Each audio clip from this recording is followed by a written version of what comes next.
Hey everybody! In a recent video I talked about why tires are so difficult to model, and one of the things that came up was real data isn't always available, reliable, consistent, usable or complete. Uh, Perhaps you took that for granted, perhaps you were critical as you always should be. Is that really so? Show us the data. So today I'll try to I'm afraid we're gonna get a bit hardcore and my face will be shrunken and we'll look at spreadsheets. It's the only way. It's a bit more hardcore than just a face talking in a camera. We're gonna look at some real tires, data obtained as a racing team, as a customer of the car. You get it from the manufacturer. So I have 3 sets of slick tires used in single-seaters, very similar size and specification tire, used on similar equal cars almost. So let's have a look at what these tires do like in the data that you get. We only look at the lateral force data, which is the grip. Quite important, don't you think? The grip of the tire in cornering, so no acceleration, no braking. We don't look at the force feedback part of the tire, just the cornering forces, the lateral forces of the tire. I will also compare them to what we ended up using in the simulator and what gave us a good match with the real data. Right, so here we have the front tires at low, medium and high load. Load is very important on a tire. And what we are seeing here are plots of the lateral force, so the cornering force between minus 40 and 40 degrees slip angle. And that could either be you're going straight and you've got all the lock turned and the tires are dragging like that, or the whole car is sliding sideways. So this is a very extreme drift angle almost. It has nothing to do with proper racing. But let's see what the tire data does, because a lot of the time your tire data is only valid for a few degrees of slip angle. They only measure a very small range, and yet this data that you get as a racing team or a customer is typically the Pacheca tire model, which is the result of the plots here are the result of the Pacheca data model that you get. It only applies to a very small range, yet the Pacheca values, you can plot your grip at any slip angle, even if it was only measured at a small range of slip. So it's not really applicable beyond that small range of slip. And we'll see some differences here with the different tire brands and types, even though they, like I said, are very similar tires used on similar cars. So we have slip angle here, minus 40 to 40 degrees. And then we have a low load, medium load, high load. Load is super important because with downforce and stuff and cornering, the tire load is extremely important. And typically there is an effect called load sensitivity. That means that the more load you put on the tire, well, it doesn't return equal grip to the load. So if you double the load, you typically do not get double the grip. So what are we looking at here? So the blue line is brand 1. Let's say the gray line is brand 2. And the orange line is brand number 3. You see that there's quite a difference in grip level here at low loads. You see that the orange line grip a friction coefficient of over 2, both positive and negative, and it drops off a lot. It also peaks at like 6 degrees-ish there. Compare that to the blue line. Equal tire almost, same dimensions, used on the same car, doing roughly the same lap times. Look at that, it's way less steep, it never really peaks, and it doesn't drop off. So, and there's a big difference here in the grip level. So here you might have like 1.7, here you have 2.1.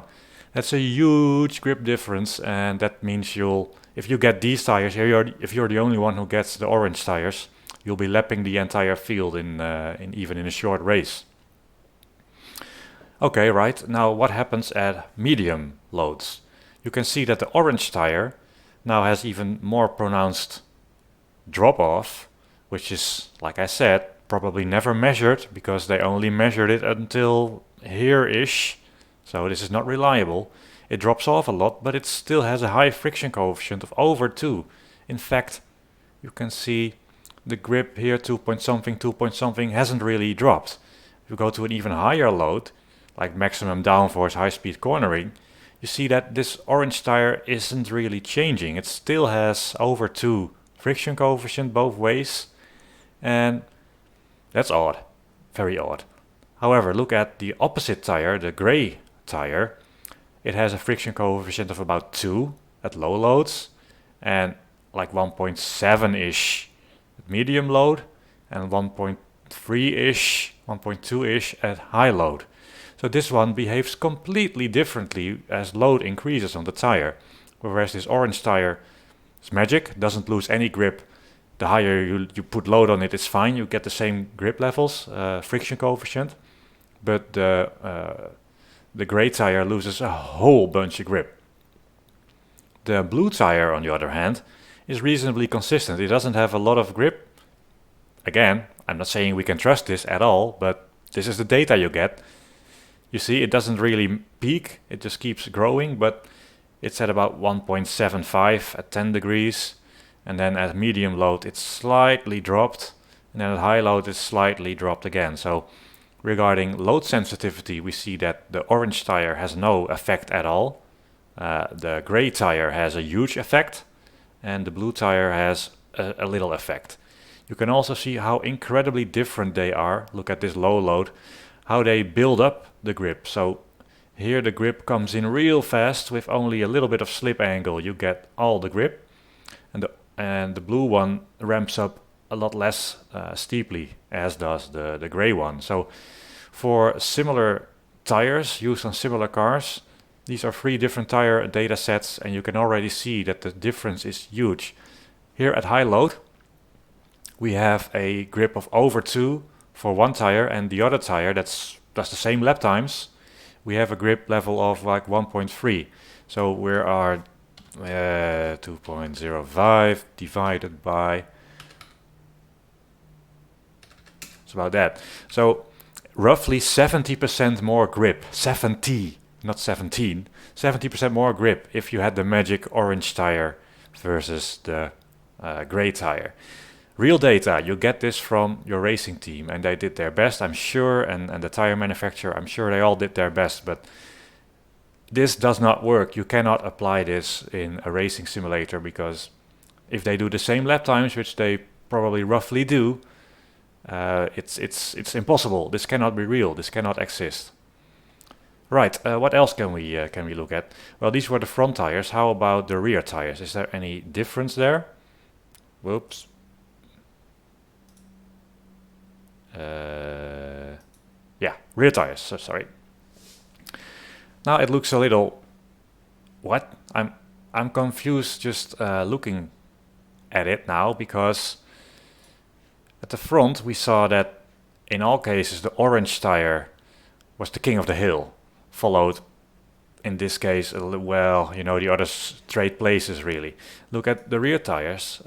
Suddenly at low loads we got the gray tire king of the hill at an extremely high 2.3-ish friction coefficient.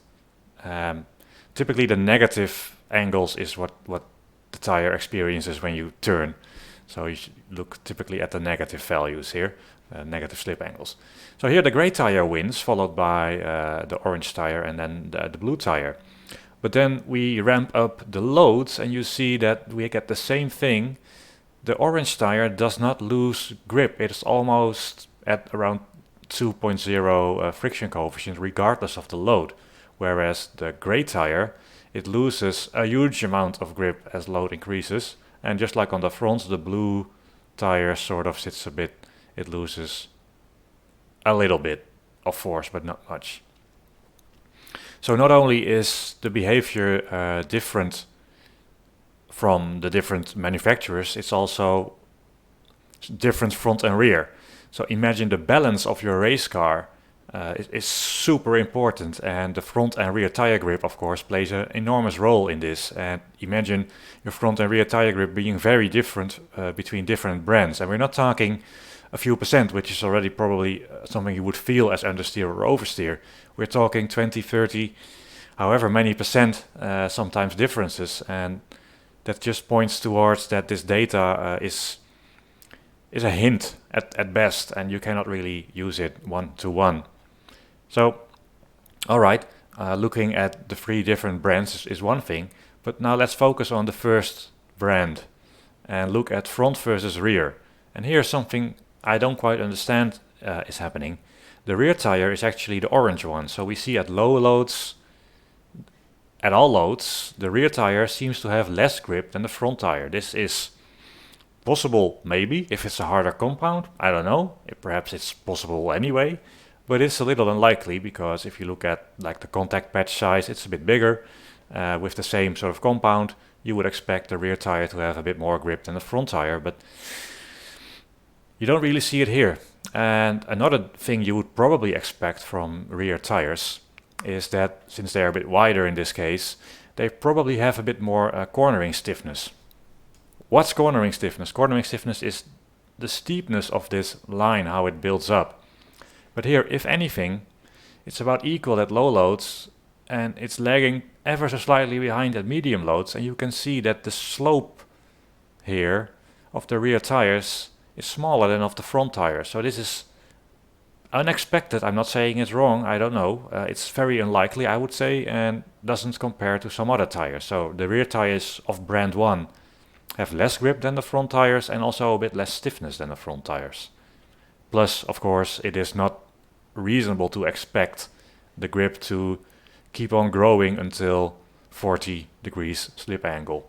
We expect, I don't know, between 5 and 10 degrees for such a tire to have reached our maximum. So this is odd in many ways. What about the second brand?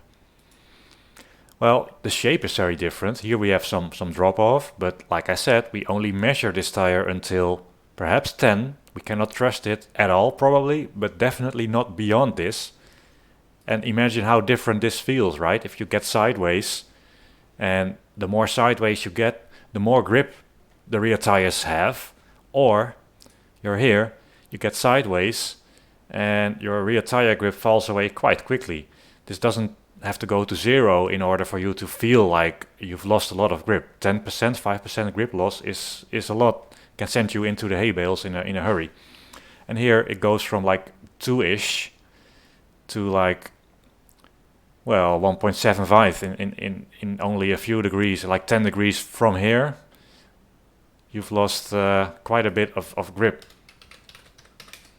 like 12.5%, and that happens real quick, and that's a big balance change. So again, we cannot trust this data. It's beyond what they measured, and we probably cannot trust this data at all. But just look at the difference, right? Keeps on building up grip, dropping off quickly. So also in this case, the rear tire, this is a bit more asymmetrical, right? So positive slip angle, negative slip angle. Here the rear tire has less grip, negative slip angle, a bit more grip, positive slip angle. It's a bit asymmetrical, changes a little bit. But here as well, the rear tire has a bit less grip than the front tire, which is again odd. But by now you could say, hey, this is a trend, right? Similar tires, similar cars. Perhaps this is just how these tires are made. On to brand number 3. And here we see something a bit weird. So the rear tires here have a whole bunch more grip at low loads, quite a lot more grip at medium loads, and still a little bit more grip at high loads. So this is more perhaps what you could expect. But I look at this and it's so strange. Look at the medium loads here. The front tire sort of saturates at like 8-9 degrees, and the rear tire at like 4-5 degrees. And I don't know, perhaps it's possible, but such an incredible difference in stiffness, like the slope of these lines from tires that are similar to these, where the slopes are equal, and these, where the slopes are equal. Can you really trust this data then? Because we see that we don't really know what the grip difference front and rear is from this data. It's a bit, one's less, one's more, all right, yet these tires are the same, work on the same tires, have roughly the same balance, do the same lap times. What?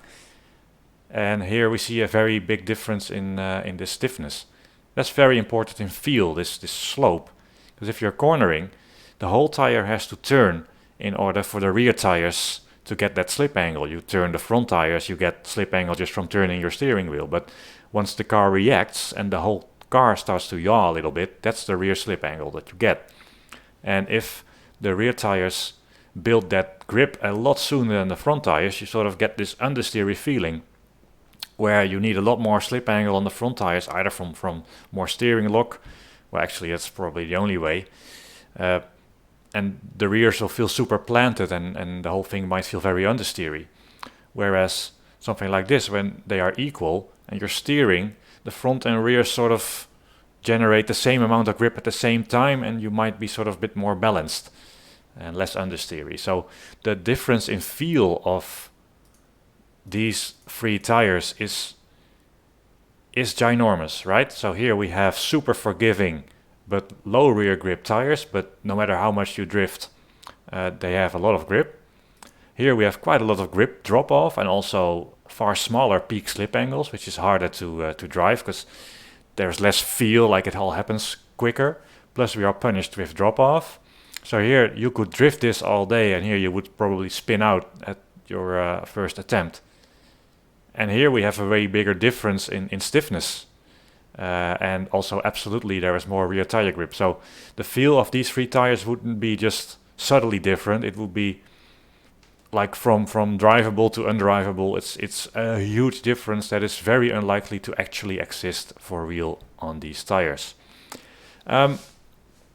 Right, so what else? The simulator then. If we look here, the dotted line is what we ended up using in the simulator. And is that set in stone? Of course not, because the simulator is only the sum of many parts. But typically, if you have reasonably reliable aerodynamics data and weight data and all sorts of other stuff, suspension, you do get to a point where you can kind of trust most of your data except the tire data, which is great, because if you have an equation with one unknown, you can solve it. Now that's pinch of salt, actually just adding more salt. Yep, lots of salt are added, but still, with only one variable being the tire grip, you can look at your validation. Telemetry overlays are the speeds that we do in the simulator in a hairpin and in a high speed corner equal to the real data, because in a low speed corner we don't have high tire loads because we don't have downforce. In the high speed corners we have a lot of downforce, way higher tire loads. So these low, medium and high loads we can kind of validate in the simulator because we tweak the load sensitivity, the grip levels for different loads until that data matches closely. So we get the correct G-forces in a hairpin and in a fast corner. So what we came up with in the simulator that did the validation quite well, you can see here is overall the dotted line. Less optimistic grip than the real data provided, here at low loads especially, and medium loads still. And only at high loads did the gray tire actually deliver less grip, if we were to believe the real data, than the simulator. So look at the optimism. What's our optimism factor here? So here we peak at 1.3, and here we peak at 2.0. So it's the optimism factor here of the orange tire is like 56%. So we validated this tire in the sim with this car to need this much grip, and the data we get from the manufacturer says this much grip, 56% more. You cannot even imagine what happens if you fit a tire to your race car that has 56% more grip. Even I would win races. I could probably even beat Max Verstappen if it wasn't real. No, I still wouldn't. But I hope you get the point that this is real data is completely beyond the realm of possibility, and it's a bit less bad at low loads, but here at high loads, this orange tire is just very strange.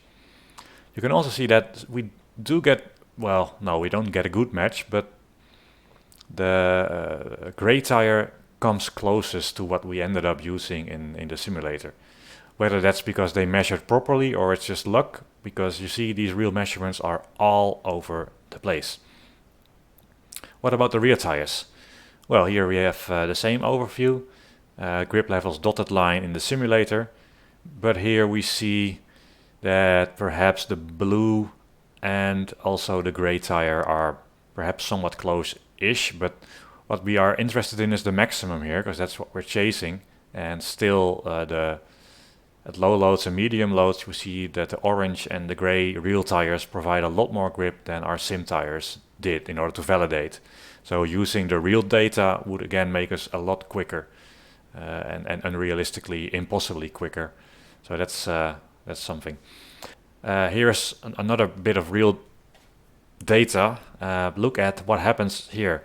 This is same slip angle, minus 40 to 40, measured probably at best until 10 degrees. And here, look what happens. It will definitely go negative at some point because they tweaked the parameters of the model in such a way that perhaps here it matched the real data, but it doesn't apply. I said it many times, it doesn't apply beyond that little bit of data that they measured, the little range that they measured.